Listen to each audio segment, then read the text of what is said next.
Are you tired of growing the same pepper year after year? The bell pepper, the banana pepper, starts off green, ripens to red. Can you feel that yawn coming on? Me too. Well, if that's you, this just may be the video series for you. Today, I'll be showing you 4 pale peppers you may want to consider adding to your garden. No, not these ones. And stick around to the end because the last one has an added, not so hidden advantage. These peppers may just be the thing you need to zap you out of pepper boredom and back into pepper loving land. Welcome to Finding Joy in the Garden. First up is this white habanero pepper. And this pepper plant grows peppers that start off the pale green, and as it starts to ripen, it turns more whitish, like the top here. And if you leave it on the plant longer, it does have this pale yellow to it. This pepper does take a long time to mature compared to the other habaneros. So of the 5 habaneros I grew this year, including the yellow habanero, the orange habanero, chocolate habanero, red habanero, this one matured last. So consider this your late season variety. The peppers have a fruity floral smell, and like every other habanero, this is hot. So Scoville units, 300 to 500,000. And just like any other habanero, you can use this for salsas, dried pepper flakes, or you could eat it raw if you're into that. I'm not. This plant here I have in a container, but you can also grow it in raised beds or in an in-ground garden. Moving right along, I'm going to move to the next pale pepper that I'd like to entice you with. And this here is a Peachadew pepper. Now, this pepper looks almost like the white habanero, but it's a mild pepper. So it has Scoville units of about 1,000, which, to put it in perspective, this is less than a jalapeno, which I don't even consider a hot pepper. But the peppers start off also pale green like this, and they ripen to white and a little peachy if you leave it on a bit longer. So like I said, not very hot. You could also use this to make pepper flakes, salsas, put it in various dishes. But it's a beautiful pepper. Let me see if I can show you. It doesn't grow too tall. This plant looks about 3 inches. It's also in a container, but it should grow perfectly well in ground as well.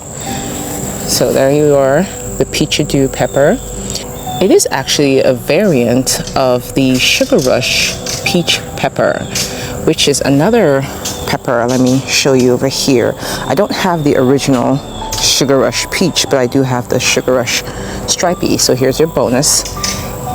This pepper starts off looking like this, like a pale green, and it starts to ripen to more of this peachy color here. And then if you leave it on longer, it gets this glorious coloration here with stripes. Let me show you. This one here has way more stripes, so let me show you that one. I hope you can see it. It's a very, see, there you go. The shadows are not working with me today. There you go. There you go. I know I could show it to you. So stripes, it's beautiful. So they're the same family. This one is also a variant of the Sugar Rush peach that ended up having stripes on it. So this is the Sugar Rush Stripey, and then this is the Peachadew, which came out rounded. No stripes on this one, but it's not hot. So consider the Peachadew. Now, pepper number 3 is not far away. Right next to the Peachadew, I have this pepper. Now, if you've been on this channel more than 2 seconds, you've probably seen this pepper because I am absolutely in love with her and I talk about her all the time. Today is no different. This is the Ahi White Lightning Bolt Pepper. Ahi White Lightning Bolt Pepper. And she starts off with this pale green here. Hope you can see, there you go. And then as she starts to ripen more to a creamy white, and some of them have purple. If they're hit by the sun, they get this little purple coloration. But most of the time when they fully ripen, they are creamy white. And let me see if I can find one that's all the way ripe. I did pick these recently, but something like this. It's very, very productive. You get a lot of peppers per plant. I do have 2 plants in this one container here, but you get a lot of peppers from this pepper plant, and the more you pick, the more you get. It's a hot pepper, but it runs about 25 to 50,000, so definitely less than the habaneros. I can imagine this in a white pepper sauce, just fried up with some onions. That would be beautiful. Like I said, this one is also in a container, but will do just fine in ground. I can even see this in a green stalk, but it is a little long. But there you go, ahi, white lightning pepper. And the 4th pale pepper we'll be talking about today is this pepper here, which is the variegated white Thai pepper. And this pepper, my goodness, is beautiful. She is past her prime. If you go to some of my garden tour videos from June or July, you'll see this pepper in its glory. And what makes me happiest about this pepper isn't even the peppers, but look at the leaves. It's variegated, and they start off showing off these beautiful white peppers that face upwards. I love peppers that face upwards. Facing heaven. But yes, white peppers pointing upwards, and then they start to ripen from white to more of a cream color, and then they go to an orange color, and then eventually they will ripen to complete red.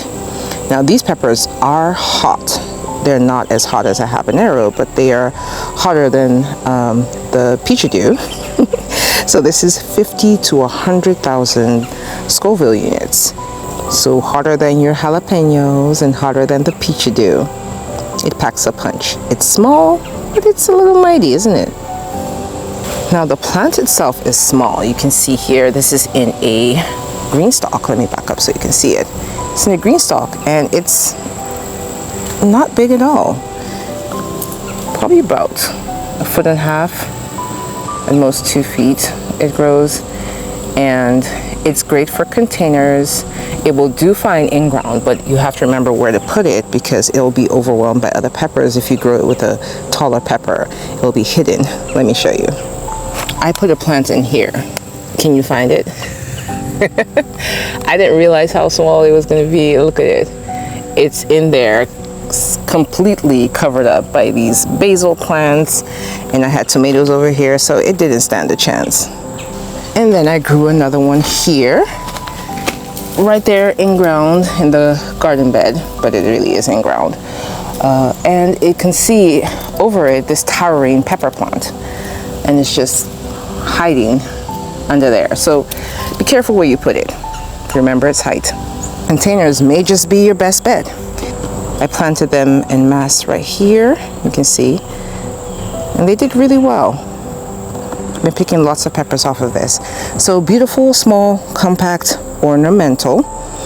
That's your variegated white Thai pepper. And now that I've teased you with these plants, if you want to watch a video showing you my peppers in all their glory, please click here. And until next time, may you always find joy in your garden and your life. Bye, garden friend.